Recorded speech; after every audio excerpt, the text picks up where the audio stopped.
देखिए, जहाँ तक बीबीसी की बात है और भारत में जो विदेशी संस्थान है, उन पर लगाम लगाने की कोशिश है, ये पहली बार नहीं, ऐसा कई बार पहले भी हो चुका है। जैसा कि मैंने बताया कि बीबीसी हाँ, पर इंदिरा गांधी ने भी लगाम लगाने की कोशिश की थी। हालाँकि वो एक बहुत दूसरा मुद्दा था और उसमें कई ऐसे आपत्तिजनक चीज़ें थी, जो कि भारत का चेहरा खराब कर रही थी, जो समाज का था।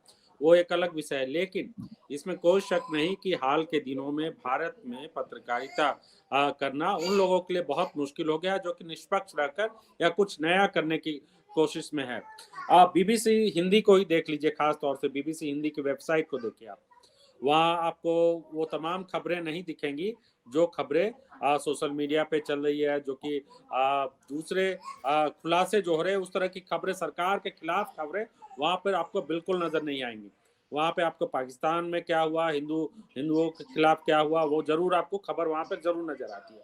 तो बीबीसी का एक अलग पैटर्न है, और जो मुझे जहाँ तक ऐसा लगता है कि वो बहुत एक स्थापित पैटर्न है बीबीसी का, कि भारत और पाकिस्तान के बीच जो दूरियां हैं, वो दूरियां नहीं होनी चाहिए। वो एक अलग मुद्दा, और धर्म को लेकर उनका जो हिंदू और मुस्लिम की खबरें हैं, वो लगातार वो रहती है। हालांकि वो बहुत दूसरे नेचर से लिखते हैं, लेकिन खबरें उस तरह से रहती है। लेकिन जिस तरह से अब आप देखिए कि जो पेगासस का मामला था, पेगासस का भी मामला किस तरह से छपा, उस तरह द गार्डियन में छपने के बाद गार्डियन के पत्रकारों को भी एक तरह से दबाव में लाने की कोशिश की गई। हालांकि हुँ। गार्डियन का उस तरह से यहाँ पर दफ्तर नहीं है, उतना बड़ा दफ्तर नहीं है और उतना बड़ा नेटवर्क नहीं है। लेकिन ये हमेशा ये सरकार द्वारा कोशिश की जाती रही है, खासतौर से नरेंद्र मोदी की सरकार में, कि जो पत्रकार है, अगर वो सरकार के खिलाफ लिखने की, बोलने की कोशिश करते हैं, तो उनके लिए खतरा है। उदाहरण आपके सामने मौजूद है।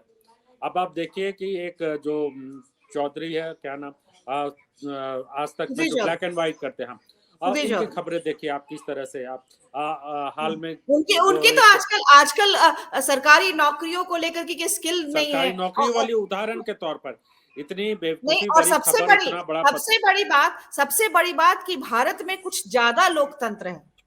मतलब एक पत्रकार होकर के इस तरह की बात करना कि भारत में कुछ ज्यादा लोकतंत्र है। एक बार आमोद कंठ ने भी ये बात कहा था शायद, जो बिहार से जुड़े आईपीएस हुआ करते थे दिल्ली में। तो या कोई और एक था जो मतलब आईपीएस था जिसने जिसने ज्यादा डेमोक्रेसी को लेकर के नीति आयोग का बना था। कौन था जो नीति आयोग का अध्यक्ष? यही थे, आमोद कंठ। कंठ ही थे शायद। आमोद खान नहीं, दूसरा नाम है उनका। दूसरा नाम है ना आ, कोई? अच्छा ठीक है। हाँ, नाम मैं भूल धनपाल रही हूँ। उन्होंने भी टू मच डेमोक्रेसी कान कहा था। कान था, उनका टाइटल कान। कान था कुछ। हाँ, तो उन्होंने भी टू मच डेमोक्रेसी कहा था और हाल फिलहाल में सुधीर चौधरी भी ने भी यही कहा है कि भारत में कुछ ज्यादा लोकतंत्र है। देखिए, यही तो मैं जो जिस तरह से मीडिया का पूरा पैटर्न आप देखिए कि किस तरह से काम कर रहा है, कि आपको कहीं भी स्पेस नहीं है खबरों के लिए। सुधीर चौधरी और तमाम जितने भी चौधरी या जो भी लोग इस पेशे में हैं, यही लोग पिछले अपने ही पुराने ट्वीट को उठाकर देख ले तो शर्म से गड़ जाएंगे।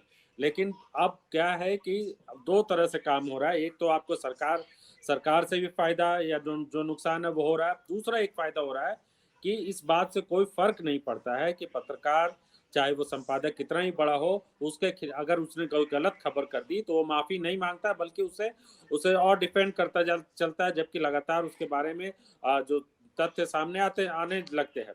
इसका इसकी बड़ी वजह यह है सोशल मीडिया।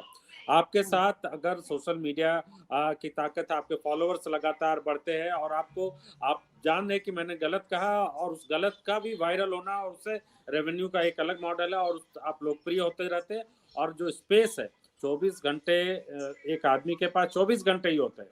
ये 24 ये घंटे क्लिक में वो ये क्लिकबेट जर्नलिज्म है जो आजकल बहुत पॉपुलर है। जैसे हाँ, सुशांत सिंह की हत्या, आत्महत्या के समय इस तरह से आप शीर्षक में हर जगह था और आप खोलिए तो कुछ नहीं निकल रहा था, वही पहले के सारे फुटेज निकल रहे थे, लेकिन वही उनको मिल रहा था। वो जो 24 घंटे में आप के पास अगर अच्छी खबरों के लिए जो जगह बची भी है, वो जगह सिर्फ इसी तरीके से वो हथिया लिया जाता है। तो ये समय किल करने का, ये टाइम किल करने का एक बहुत बड़ा हथियार है, जिसको एक कह सकते हैं कि एक साइकोलॉजिकल एनालिसिस भी होना चाहिए, और एक सोशियोलॉजिकल एनालिसिस भी इसका बहुत जरूरी है, कि किस तरह तो से क्या तो हमारे समय का इस्तेमाल आप अपने प्रोपेगेंडा के लिए कर रहे हैं।